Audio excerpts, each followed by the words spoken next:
RedBull Beat the Pro with AlphaTauri driver Yuki Tsunoda. Sounds fantastic. Let's do this. How do I stack up against Yuki Tsunoda? This is at Suzuka in the Group 3 cars. Blah, blah, blah. Right, let's do this. Let's get into GT Sport. So after loading up GT Sport, it's actually not that obvious where it is. There's no announcement when you first log in.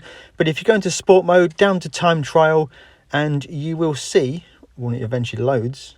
Hello, come on. What's going on? Why is this so... There we go. The Beat the Pro is under the time trial section within sport mode menu. And at the time of recording this video, there are 17 days remaining on this challenge, this time trial. So this is quite exciting. So what do we have here? It's Suzuka, it's Beat the Pro. Let's have a look at the leaderboard, the ranking. So I've not set a time yet. Josetti is on the top right now with a 1:57. But I can't see any reference to what Yuki Tsunoda's time actually is. I'm sure it's going to tell me a little bit later on. Let's go out to the track and see what we can do. You do have Honda NSX available Group 3. It is with BOP turned off. It doesn't look like you can change brake bias from this screen here. You can change traction control. BOP is turned off. So let's go straight for this. I'm quite excited for this. I do like a good time trial. And I can't wait to race the ghost of Yuki Tsunoda. Well, I can't find a way to race the ghost of Yuki Tsunoda. But as you can see right now, we invalidate our lap straight away. You're going to get used to seeing these red numbers at the top of your screen. It happens a lot. And the track limits in this time trial are a little bit more strict than they are in regular daily racing. This last chicane here, do not cut the first part of it. You can cut the second part a little bit. And then the final part of the track limits that have changed is the exit of Gr3 2. Be very cautious on that one. So we're going to start to do our first flying lap now. We're going to get on the... Oh, we can change the brake bias. You can use the MFD to change the brake bias. We're going to go into turn 1. I'm going to forget what to do completely. Distracted by brake bias and run completely wide. It's not a great start. I remember now, I'm not very good at Suzuka. And we're going to get on the gas now and just with dirty tyres, just drift the car into the barrier. Oh God, this is going to be a long day. But eventually, after an hour or so on the track, we do start to make improvements. I loaded the ghost of Digit Maniac. He has a YouTube channel. He will have a track guide coming soon, I'm sure. Now, this will be a bit of a lap guide. It's not a fantastic lap. There will be better lap guides out there. But for now, we'll try and entertain you with a lap guide. And specifically for me, I found it great to adjust the brake bias during the lap. So for the first half of the lap, I like to use brake bias 0 into turn 1. It just helps the car to rotate. We're going to trail brake it to the apex there, dragging a bit of throttle to help stabilize the car and get the car exited quite nicely. Third gear for that corner there, up to fourth gear, and downshift down to third through these S's. Third gear all the way through here, trying to get your clipping points right to help the car rotate. And then this is the tightest of the S's section here. I did experiment with dropping to second gear, but I found it better to keep it in third.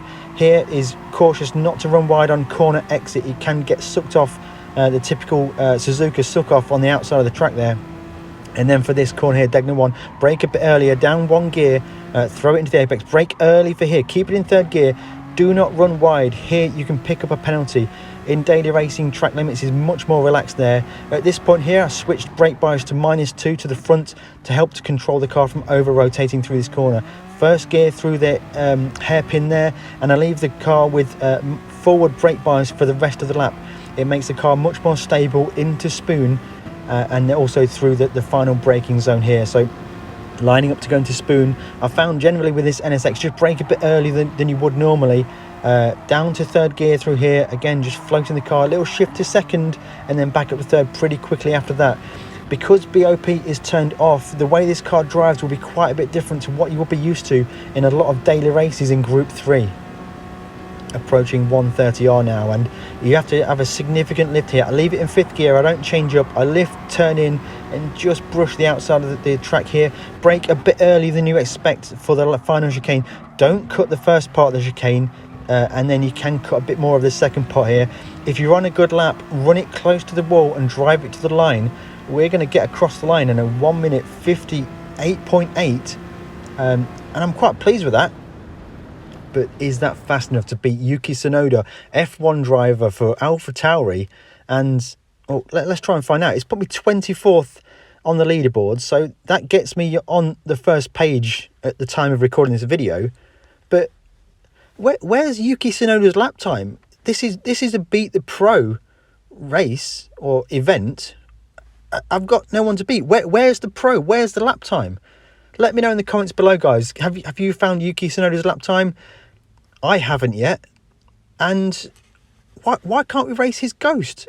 It's a fantastic opportunity to see a real F1 driver, how they drive in GT Sport. This is a perfect opportunity for us to race his Ghost, but no, I have to download Digit Maniac's Ghost and race against him. I pretty much do that every week on daily races. I always reference him as a Ghost. Whenever I see him in the top 10, he's a great Ghost to follow. I like his driving style, but that's completely aside. I'm doing Race the Pro event now. I don't get it. Anyway, 24th so far. It's not too bad, but a huge opportunity missed by GT Sport here, in my opinion.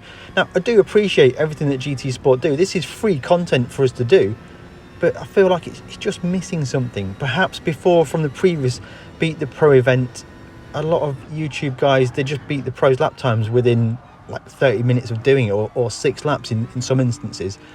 But it's just missing something, guys. Let me know what you think in the comments below. Are you going to try out this Beat the Pro event? On screen right now, I've got a pretty cool bit of footage. It's my best lap with a merged in-car view versus TV cam replay, and it's good, guys. I do like this time trial, but I still don't understand why Yuki Tsunoda's lap time isn't been posted. Has he even done the lap yet? Do we know? Have we ever seen Yuki Tsunoda in the daily races? Let me know in the comments below, guys. If you have any tips for this race, also share those in the comments below. If you have enjoyed this video, hit that like button, consider subscribing for more. I think I've got some more time to take off of that lap time as this week or the 17 days progresses. But getting into the 157s is absolutely insane. I can't ever imagine that happening. But a couple of tenths off here and there should be possible. But will that be enough to beat Yuki Tsunoda? Nobody knows.